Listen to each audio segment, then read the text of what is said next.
Welcome back to Locker Room Dads. Today, our guest throws a ball harder than most humans and travels the country nonstop for 6 months straight. He is a must follow on Instagram. To see the real side of parenting, please follow Nick Wittgren and welcome him to the show. Hey guys, how y'all doing? Good, man. Thanks for being on. We are excited to talk about being a dad today with you and just your journey on dadhood in general and teach some dads out there some I new love it. things. Let's do it. Well, let's jump right in. Nick, you're a dad of 2 boys, but let's start a little bit earlier. Can you tell us about your journey from college to the pro level? Yeah, it was a little different than most. I went to junior college my freshman year, and then from there I went to Purdue for 2 years.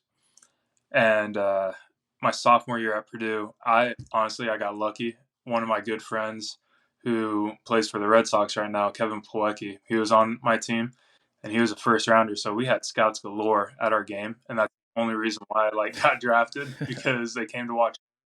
And then they're like, "Oh, this kid might be good too." So got drafted and went into the minor leagues, and let's just say it was a little shot going from D1 baseball into lower level minor league play. Oh A my! little change there. In what way? Was it like way slower pace? Was it less resources Less allocated to it? Was resources. it? The field, the locker rooms, Yeah. the pregame and postgame spread.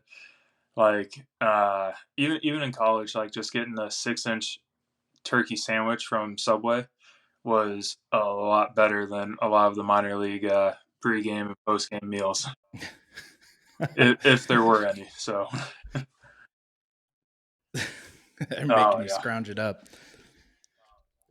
So I think if I remember correctly, from an interview you did a while back, you met your wife in the Cape Cod League. yeah, Is that right? I went out there in 2000. Oof, my gosh, 2011. Yeah, off season. So played at Purdue. One of our guys was supposed to go out there, and he actually had to have Tommy John surgery. So instead of him going, I went. And I mean, lucky for me, because that literally changed my whole world. So you guys start dating and everything, and then obviously it's time to have a kid eventually down the road. How soon after meeting your wife and getting married did you decide to have your first kid? A lot of people don't know this. We got married a year before we actually had our wedding. So we went ahead. Breaking news. Yeah, Locker Room Dad. For whoever doesn't know. It was kind of one of those things that we were gonna do it anyways. We didn't want to wait the year. Kind of wanted to have a year to ourselves being married, and we knew we wanted a family right away. So it was kind of a nice little year to ourselves kind of gift type deal. Because then once after the wedding, we kind of started trying because we were on the same page with wanting to have kids. My wife's a little older than me too, so it was kind of, it progressed pretty quickly after getting married. So she was pregnant after the wedding, which okay. There's nothing wrong with Yeah. that. There's nothing wrong with that. I mean, there's a lot of COVID babies, you know. Yeah. Oh my Absolutely. gosh. Married, COVID. So many Never. COVID. Coronials. Yes, that is We our both have term. Is that the coronials. technical Yeah. term now for the next? Wow, that's the Locker Room Dad's term. We're coining it. Yeah. Hey, you need to patent that because that's I like that. Coronial. So being a baseball player, you travel way more than the NFL player. I mean, you're on the road, I would say, almost all year, right? Spring training, then you go right into it. How do you balance just being a father and just being a dad like throughout the season? It took some getting used to be honest with you. Luckily, early in my career, I'll say this: the people that have kids that get up to the big leagues when they already have kids and stuff, they have to. Yes, you learn how to fail in the minor leagues, but also when you fail or have a bad game in the big leagues, it's kind of a little bit bigger deal because you could get sent down that night and stuff. So you have to be able to handle your emotions a little bit better. And luckily for me, the first 3 years up, I got I got sent up and down quite a bit. So I was able to kind of harness it and be like, okay, like don't take home, any bad outings or anything. Like leave everything at the field. Mike Dunn and David Phelps and Tom Kohler and them, they all told me, they're like, hey, look, man, like this is a game. Yes, it's your job, but it's a game. Like your family is more important than a game. Like don't take anything home. Like leave it at the field. Take 5 more minutes at the field if you need to. So that's kind of what happens. And No, that's great advice, man. I mean, so you were almost a yeah, rookie at that time, I was essentially in 1 year, 2 year player. 16 and technically seven. No, I think I cleared rookie status in 16, and then 17, 18, we didn't have a kid yet, and in 19 was when Jackson was born, and I was lucky to see them do it for the first 3 years, and like literally go home and like in 2016 when I was a rookie, Mike Dunn let me live at his house, so I didn't have to pay for rent down in Miami anywhere. And Oh, that's sick. That's Yeah, awesome. oh that's probably a good gosh, thing. yeah, I'd watch him go out and have a bad game or something, and we'd go home, and we get home, and he's sitting there playing with his kids, laughing like you would have never guessed he just blew a game or something. He was just sitting there laughing, have a great time, and that's kind of where I learned it from. So I got lucky because I learned it from that, and then once when I had a kid, I was already in the aspect of leave everything at the field, go home, love on my wife, love family time with her, and now it just adds an extra step and have some family time with Jackson and now Camden, the youngest, and it was a nice little growing period. I got lucky in those steps because a lot of people just get thrown right into it with kids already, trying to make themselves a big leaguer and stay up in the big leagues. So it's a lot of stress when you do that, and then sometimes you bring it home and you forget that hey, you're a father. Like your kids are watching you. Your kids are looking up to you right now and trying to see how you're acting, kind of set a good example. And that's kind of what my mindset always is whenever I come home. Like, hey, yeah, Dad had a bad day out at the office, but guess what, bud? Like, let's hit a wolf ball around. Let's have some fun. No, I love that. That's Yeah. better Oh anyway. yeah. Maybe not in my face, but Do you guys have like a routine when you're on the road, or like a favorite thing you guys do just to stay connected with the family? All that road time and away from them. Do you guys do anything cool, special? A lot of guys FaceTime, and if yes, you we do do the anything like that. FaceTime. I feel like we're kind of blessed now with technology that we're able to do that, and it's a lot better for us. Um, but before every road game, I send Ashley a video message of me just saying goodnight to the boys, talking to them, telling them how my day was and everything. So then she can play it for them before they go to bed, every single road game. So my phone right now is filled with probably like 3 years of just videos of me talking to the camera. That's awesome. That's cool Yeah. though. It's like a diary. You can look back at that, and I'm sure there are different moments and different, timeline of like them growing. Like Jackson was probably super small when he first started, and now he's, what is he, like He'll be 4 three. now? He'll be 3 in 5? about 2 weeks. Yeah. Phew. So it's I know the last time I saw him, he was running all yeah, over the place. all over the golf course and oh heck. But yeah, it's fun. I mean, I got blessed enough that when it was only Jackson in 2019, this is before pre-COVID times and everything. Ash we would fly them out to like New York or somewhere, and we actually flew out to New York, and we were in the hotel room right before the game, before I had to leave to go to the game, and turned around and Jackson hadn't crawled yet or anything, and he just went from one side to the other and went straight at me and like grabbed me. And I was like, and it was like, oh no, we have a mover. Like, He's mobile.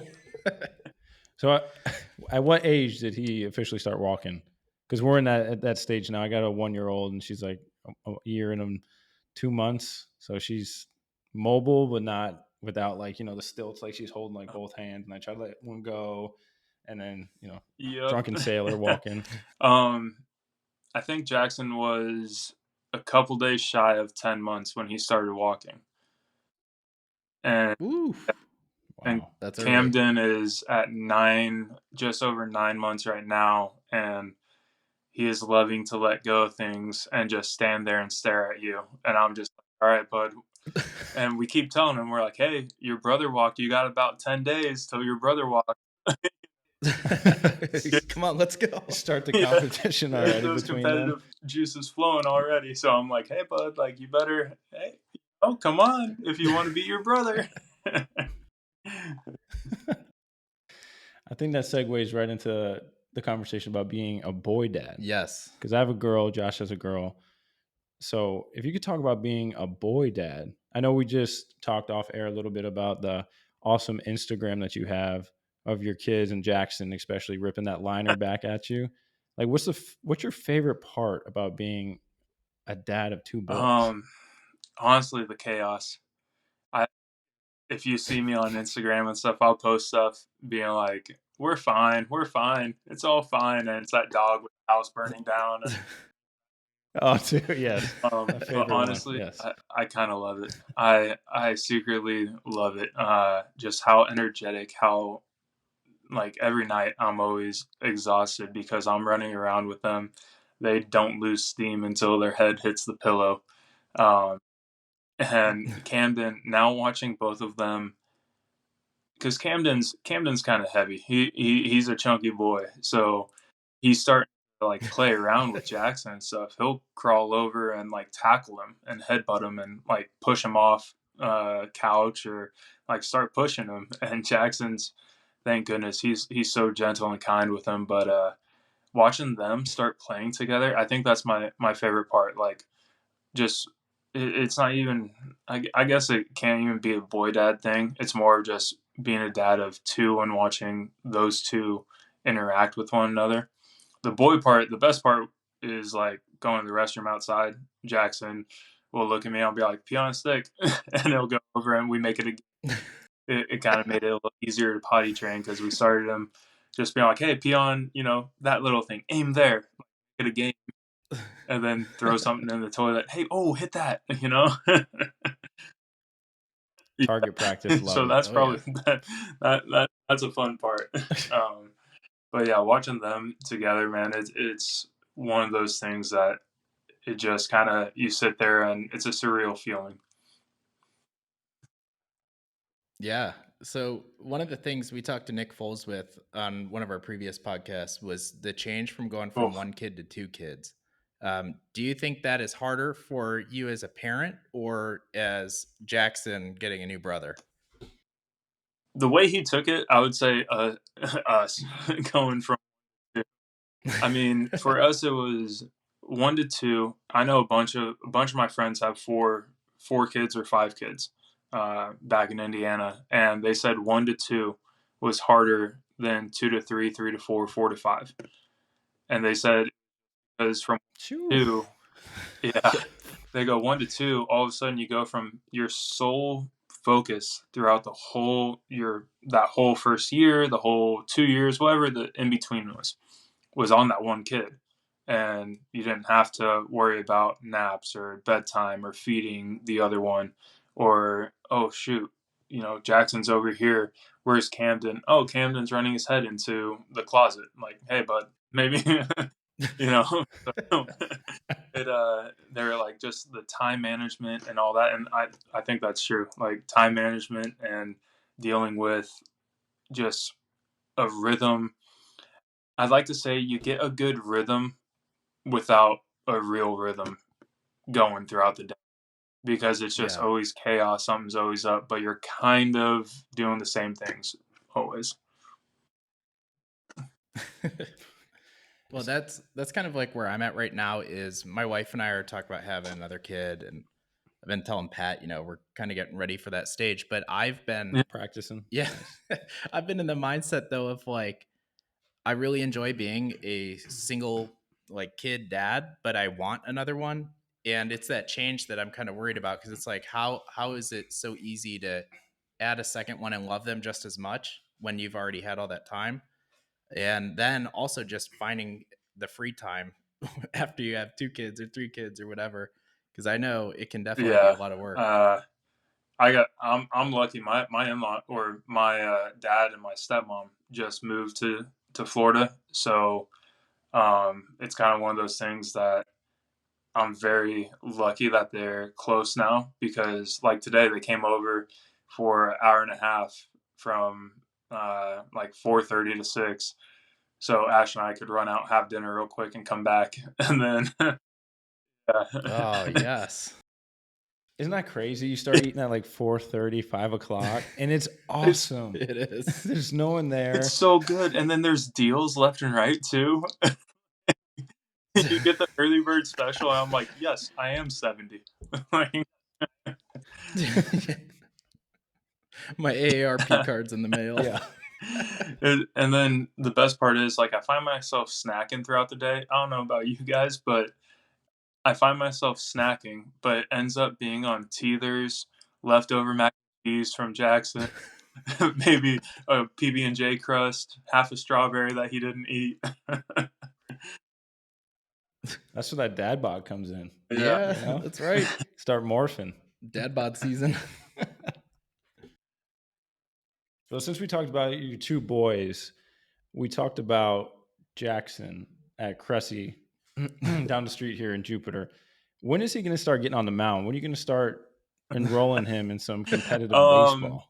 Honestly, probably next offseason. I mean, like I said, he's about to be 3, so he's getting up there. He did a little soccer thing this offseason and kind of went around and more or less kicked a ball, I guess you could say.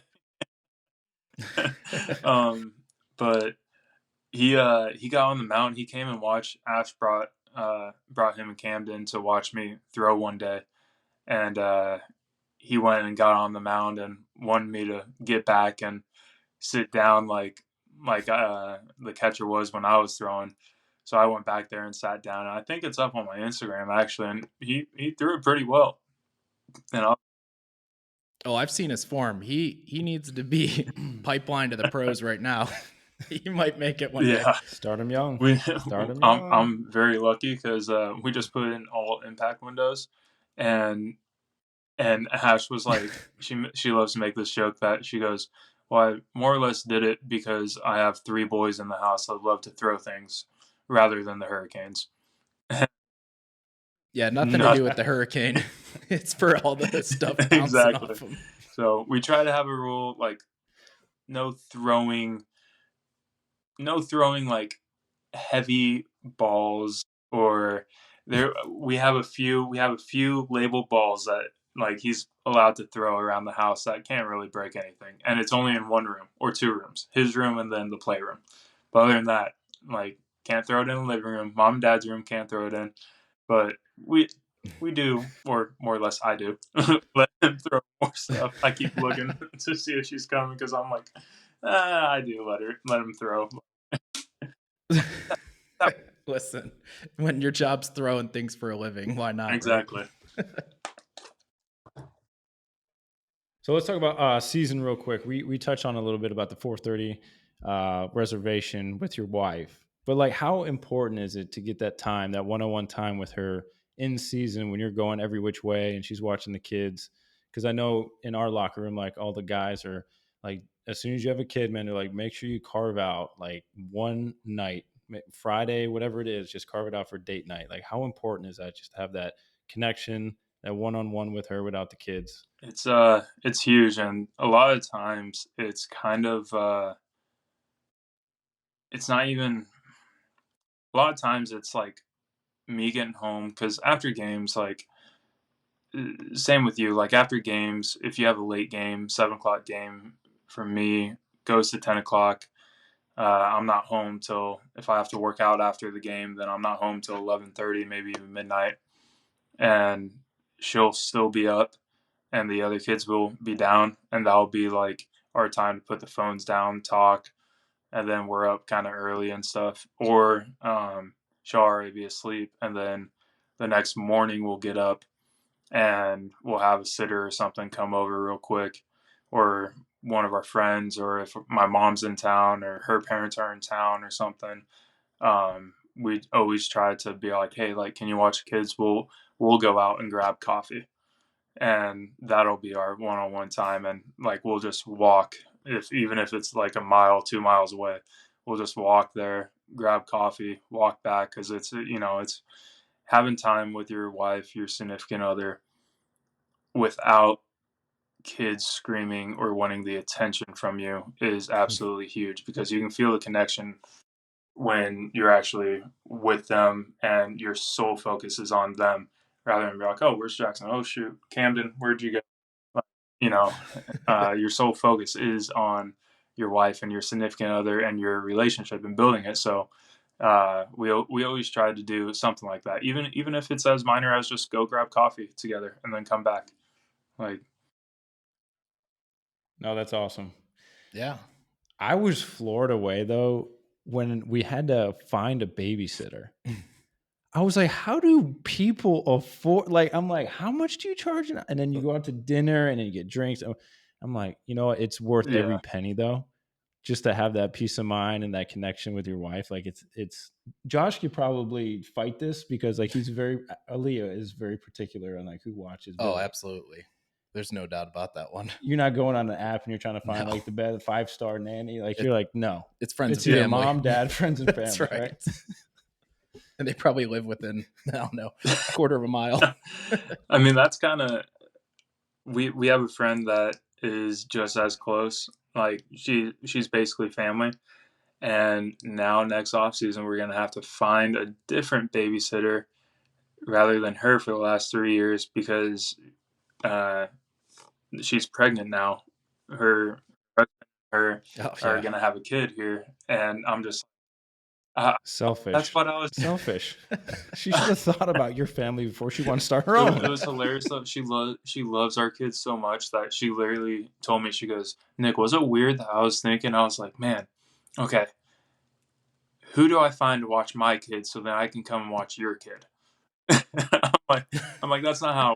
Like, That's dedicated. I'm like, you. Yeah.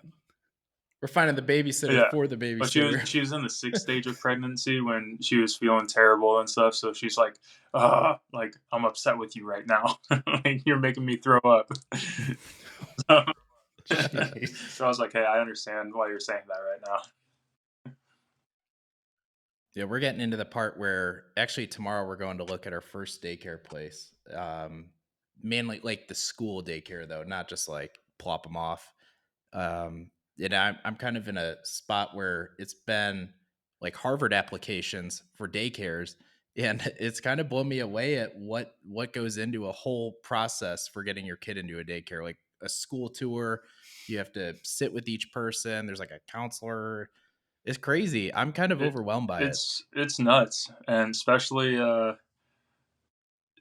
with like the applications, and then also the wait lists that are going on. And I'm like, there's a wait list for a 3-year-old to get in somewhere? Like, what? Is that from COVID? It's just the influx of people that are now coming to South Florida? Because it's like that up north too, in Illinois. It's a huge wait list. And I'm like, is this normal or is it just... I don't know, but I need Billy to get a full ride, like athletic scholarship to the 3-year-old program. Send her over to Cressy Sports and start throwing the ball around. Jeez. Yeah, she's slacking. But let's touch on the subject of expanding the family. You got 2 now. Is 2 the magic number? Are we going to try to go 3, 4, 5? Because you said it's an easy jump from 3 to 4, 4 I to did, 5. But it's a jump that I don't even want to take a little baby step on. Two is perfect. So when growing up, I'm one of 3 boys, and I always wanted 3. I'm like, my brothers and I are close. I love it. I want 3. And Ash was like, well, I like 2. Like, we'll see about that. And we had Jackson, and we both looked at one another, and with how crazy he was, we were like, maybe 1 is good. Maybe 1, and then, we couldn't. So we had Camden watching them and stuff. I'm like, we're good. And two's great, magic number. And then also, like, we started talking about it too. I don't know if you guys have talked about this or have thought about this, but we're like, we kind of want, like, not want our lives back, but it's like now we can have, because Jackson's old enough that he takes care of himself. He comes home from school and everything, and like he'll make himself like his yogurt or something. He'll go grab string cheese. He'll sit down, play by himself, or play with Camden real quick. And I'm just like, hey bud, like, want to play? He's like, no, playing with my brother. I'm like, oh, okay. I'm just sitting there. I don't know what to do then. So like they're starting to be a little bit more self able to do things, and we're like, this is kind of nice because like now I can enjoy this coffee rather than having to set it down, run. We're having warm coffee now. We're having hot coffee rather than, I don't know about you guys, but I feel like sometimes you're drinking your coffee and then you're running and doing something, running and doing something. You come back and you're like, how did this get so cold so quick? I love iced coffee. Yeah. Yes. Yeah, that's why I ordered the hot coffee to leave out for a couple hours. So we're like, oh, this is kind of nice. Like, we're actually relaxing a little bit. So we're like, two's good. We're over. We're, oof. Oh, man. I think that's encouraging though, Yeah. for most parents to hear if they're like in that early stage. I mean, especially me, because right now we're 24/7. Like we have to watch her. She doesn't fall. Like, we got stairs in the house. But like 3, I'm like, I can make it to 3. The daycare thing, as soon as I go to daycare, give Oh, mom a yeah. little break. I mean, because Tori and Nick Foles were telling us about that. Like, wait till they go to daycare. Like, Yeah. you get your life back, even if it's for a half a day for the Yeah. mom. It's You know? great because, like, he'll go somewhere half the day right now, and I'm like, dude, I get 4 hours I do my workouts, I throw.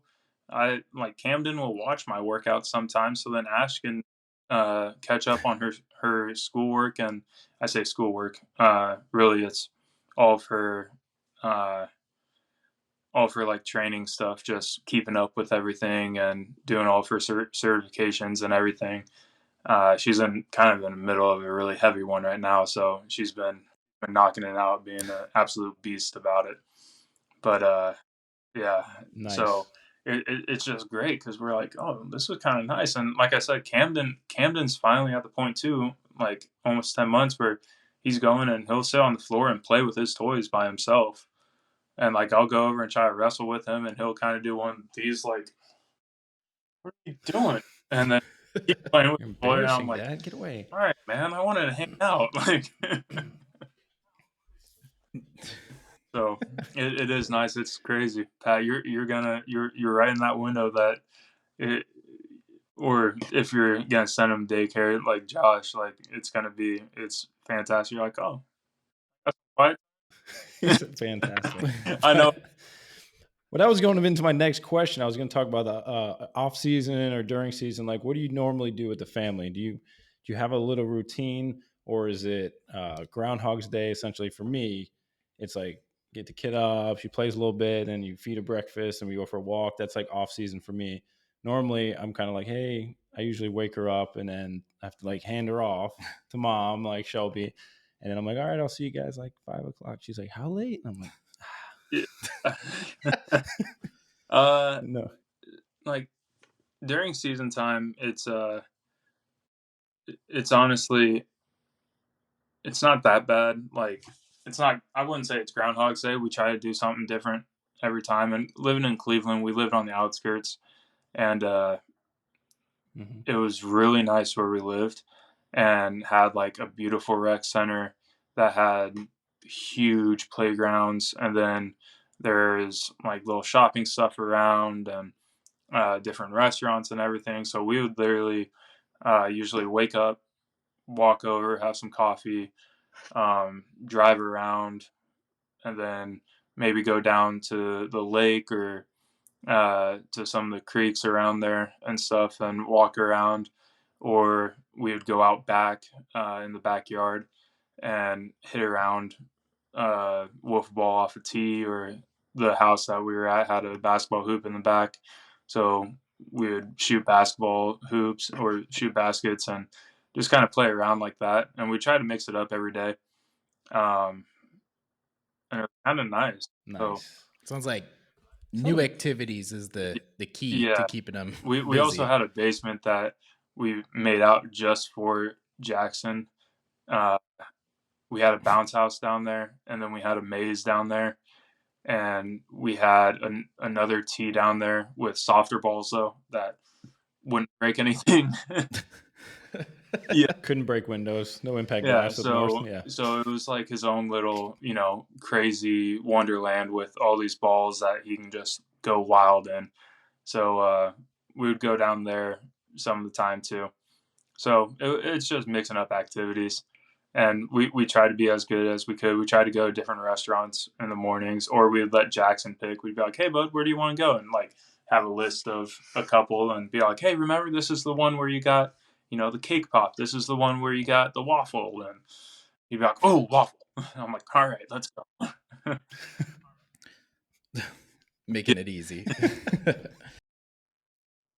Well, Nick, this brings us to my favorite part of our segments, and Pat likes this one too. So we do a would you rather on every episode.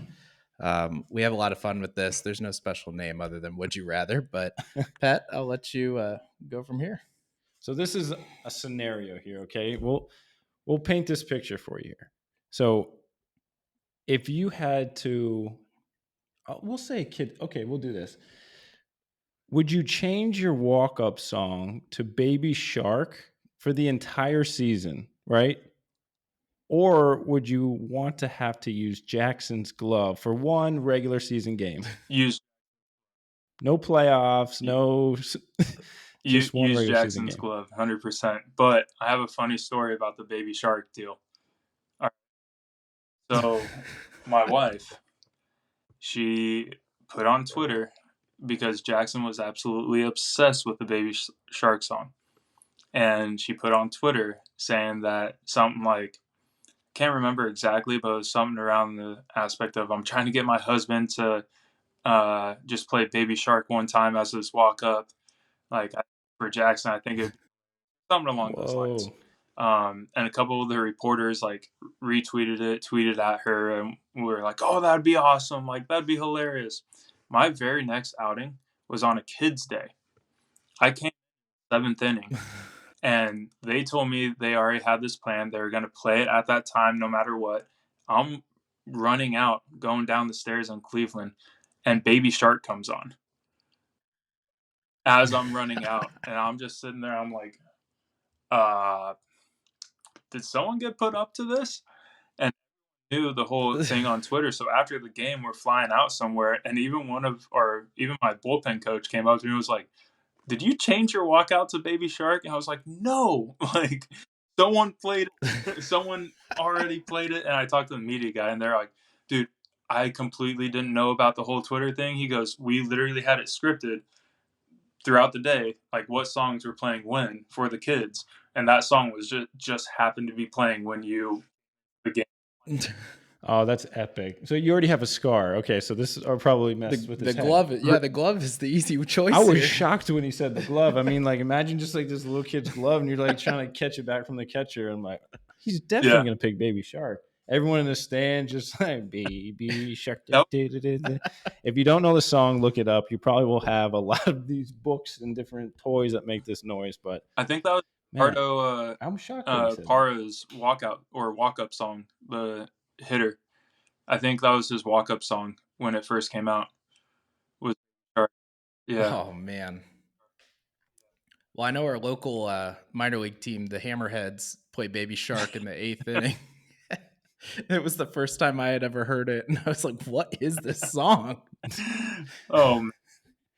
Once you hear it, it's scarring. Yeah, it is. Yeah, it leaves a lasting impact. And it leaves an impact on the kids too, because next thing you know, you have Daddy Shark, Grandpa Shark, Baby Shark, all in stuffed animals, and they're on his bed right now. Okay, so that doesn't go away at 3. Noted. Got it. Well, hey, I don't have any more questions unless, Josh, you got some hard-hitting questions for him? I don't have a question, but I do have something. I do want to thank you, Nick, because I mentioned to you a while back. You came to my house actually the day my wife and I were going to be induced, and I don't think you even knew it at the time. You dropped off a bat and diapers. And for everyone listening, Nick Wittgren is legit the coolest guy ever. Like, to do that the day we were going in was the coolest thing. I want to thank you for that, because it really made a really stressful time not stressful. Hey, you're welcome. I had no clue. You told me afterwards, and you put up the picture, and I was just like, oh my gosh. Okay, first off, I know for Art First, when her water broke and everything, she called me. I was in Arizona. I had to fly back home for it all and everything, but I know she was kind of like a little freaked out deal.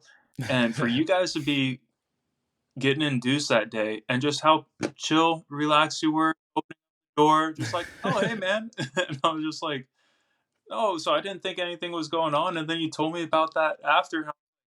What? I was like, you were going about it like it was a normal Monday. Like, it was a normal day, but it was stressful for you. for me. Yeah. Not for Leah. Yeah. On the drive to the hospital, I had my wife blasting Tom Ford as loud as it could go.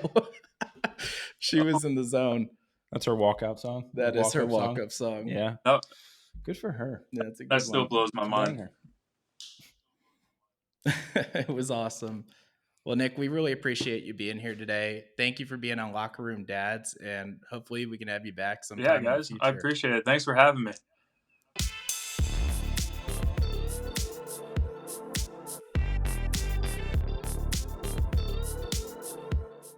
Locker Room Dads is brought to you by Stormhouse Brewing. South Florida's best pint and bite is located in sunny North Palm Beach. Whether you're looking for a great craft beer, delicious food, or watching your favorite team, they're always brewing the perfect storm. And Coach First. Coach First is a fully integrated app that is designed for athletes and coaches alike. Whether you want to book your next training session or take your coaching to the next level, Coach First is the app for you. Find them on the App Store and sign up today.